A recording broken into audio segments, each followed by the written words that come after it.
Well, welcome back, ladies and gentlemen, to some Super Seducer 2. It has been a while, but I saw it in my Steam library. I still haven't finished Super Seducer 2, so I thought I would check that off my list of things to play, because I have a lot to play. And just kind of a nice little difference from what I have been playing, just something a little different. And I heard apparently that there's supposed to be a third one possibly in the pipeline, but who knows? So depending on how long these are and how difficult, we might get through one or two today, I don't know. But we have 1, 2, 3, 4, 5, we have 5.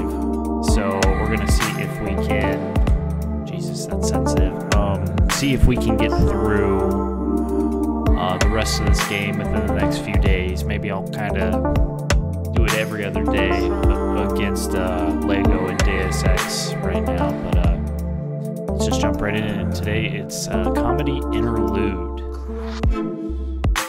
Leo has a big comedy gig. Can he make a good impression and win over the audience? The goal is to get rebooked for future gigs. I'm not a comedian at all.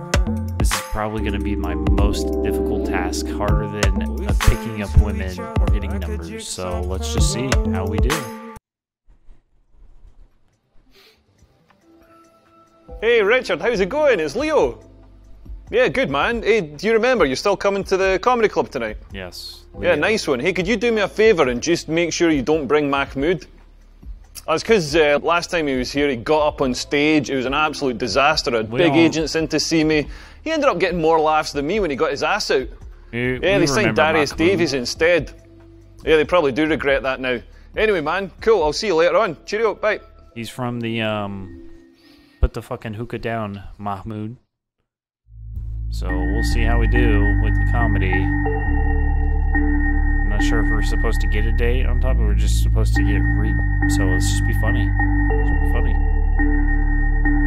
Let's hope it's not too tedious of a comedy. Oh, there's our boy, Richard, the man of the hour. Not Leo, Richard. I was thinking about taking the cursor off, but we'll just leave it there so we can kind of go over, when we're discussing options, we can kind of just go over it. So, alright, well, let's be funny, let's be witty. How should MC introduce Leo? Respectful introduction, jaded no, you have to give him that Las Vegas introduction.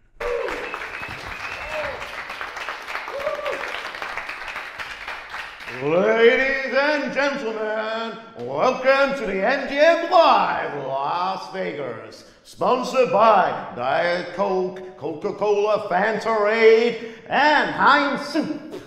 Bringing you the undisputed comedy champion of the world, weighing in at 289 pounds and 15 jokes and 28 laughs per minute world title. I want you to give a big Las Vegas round of applause to Mr. Leo.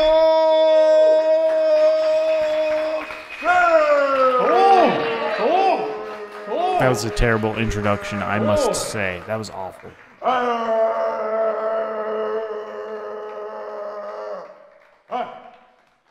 This is a terrible comedy club already. I hate that MC. It's very stiff, too. Relax. How to start. You gotta welcome everybody. You gotta get everybody into it. You gotta give a little background about yourself. But also throw in some funny, kind of like storytelling stuff into there as well. Hello, my name's Leo. I'm from Scotland. Any Scottish people in? Yeah. Nice to see you out spending money. That's progress.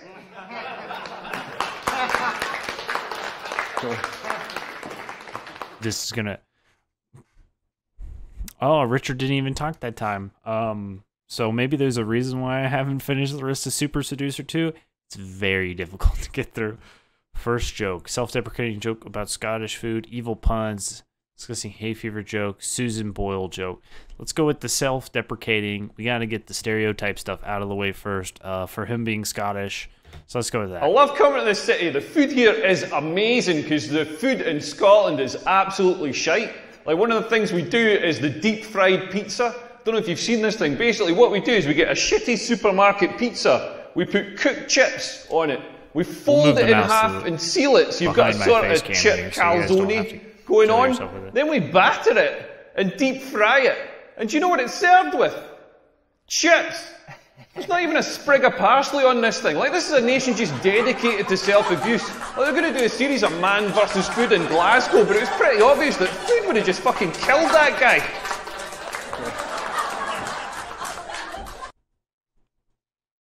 Hey everyone, we've got a special guest in the audience tonight. My friend Richard is here. Everybody say hello, Richard. Hey everyone, hey. And ladies, Richard's single. Richard, I'm going to try and find you a girlfriend tonight. All the single ladies, make some noise. Sorry, Richard, I tried. This is painful.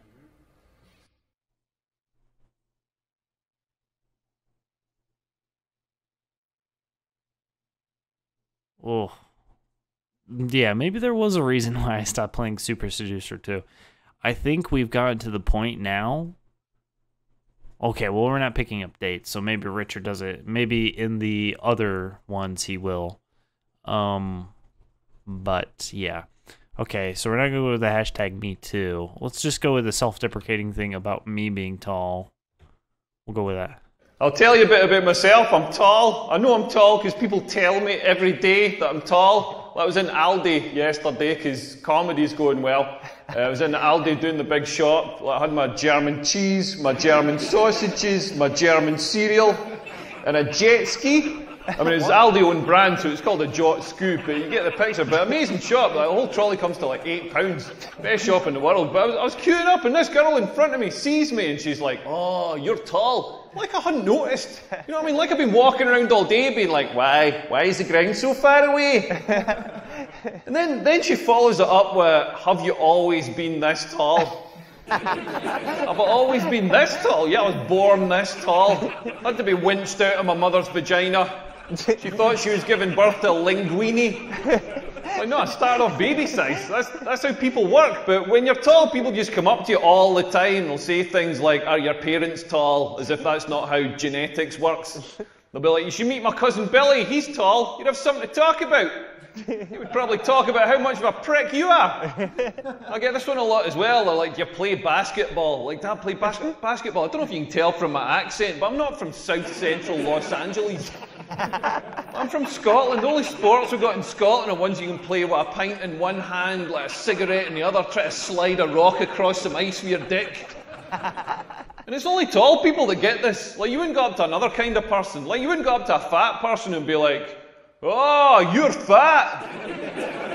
Have you always been this fat? Are your parents fat? You should meet my cousin Billy. He is fat as fuck. Do you play darts?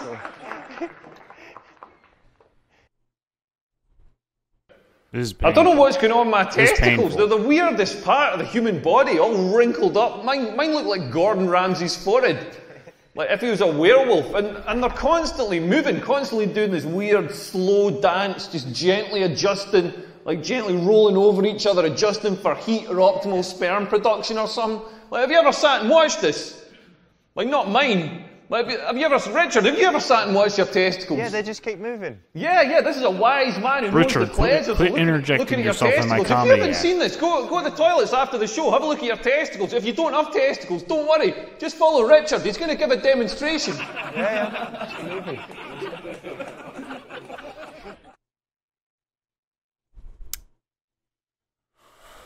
Ooh, okay, what do I do? Next joke.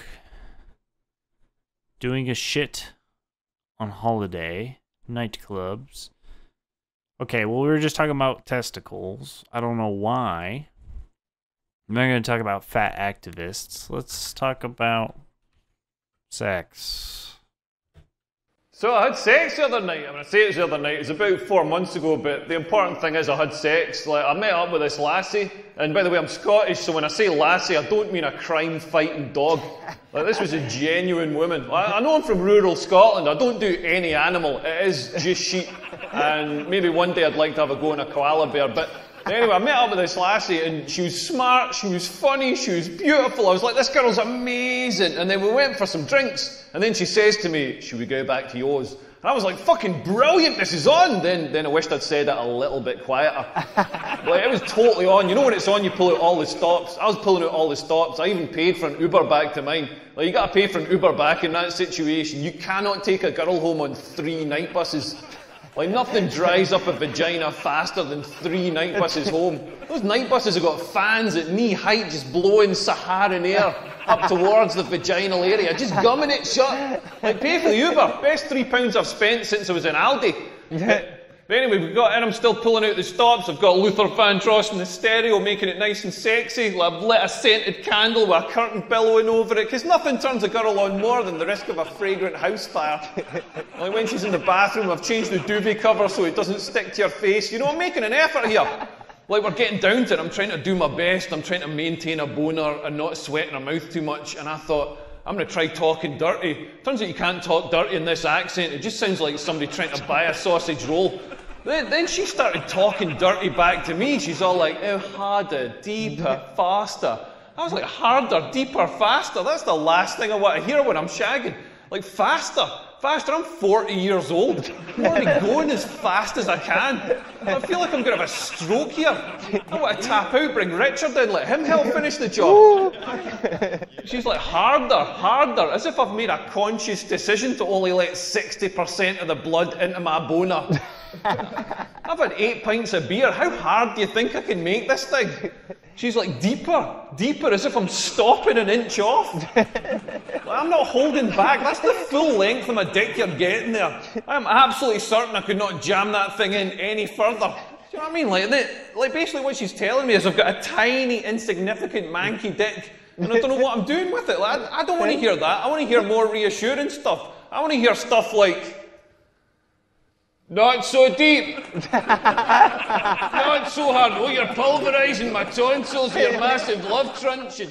I don't say the same sort of stuff back to women. I'm not there pumping away going like, be 5 years younger. Could you lose a few pounds? Wetter. Huh? Wetter. As well. Wetter, yeah.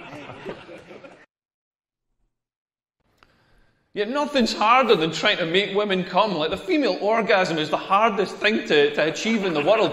Like, my ex-girlfriend, we used to be in bed. Like, me coming, I'm so quick. I'm precision engineered in Germany or something. I'm like the Google search engine. Like, yeah, delivered 2.5 teaspoons of semen in 0.0016 seconds. Like, my ex-girlfriend would be lying in bed and she'd be like, make me come, give me an orgasm. Well, I've got no idea why she sounds like a Scottish man, but she'd like make me come, and it was like the internet download bar. Like, it's going to be 30 minutes, it's going to be 10 minutes, it's going to be 1 minute, it's going to be 30 seconds, it's going to be 5 seconds, it's going to be 5 seconds, it's going to be 5 seconds, it's going to be 5 seconds, it's going to be 5 seconds, it's going to be 5 seconds, it's going to be 5 seconds, it's going to be 5 seconds, it's going to be 5 seconds, it's going to be 5 seconds. It's going to be 30 minutes.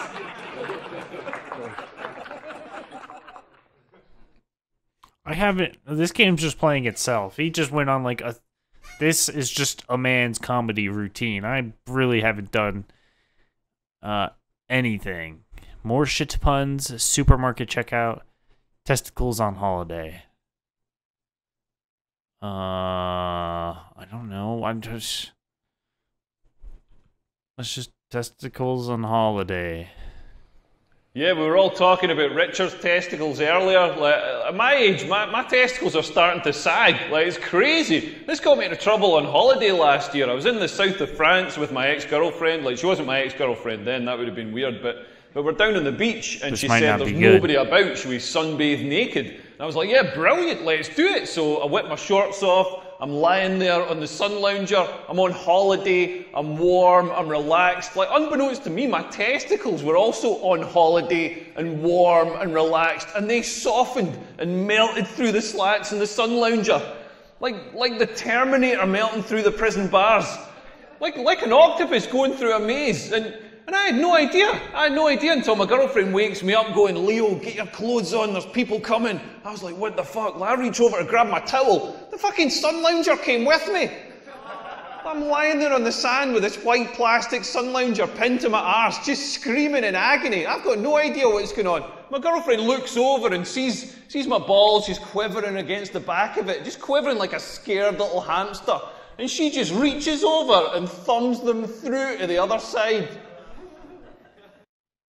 No, well, didn't get people laughing that. That's it from me, ladies and gentlemen. Thank you very much. Have a great night.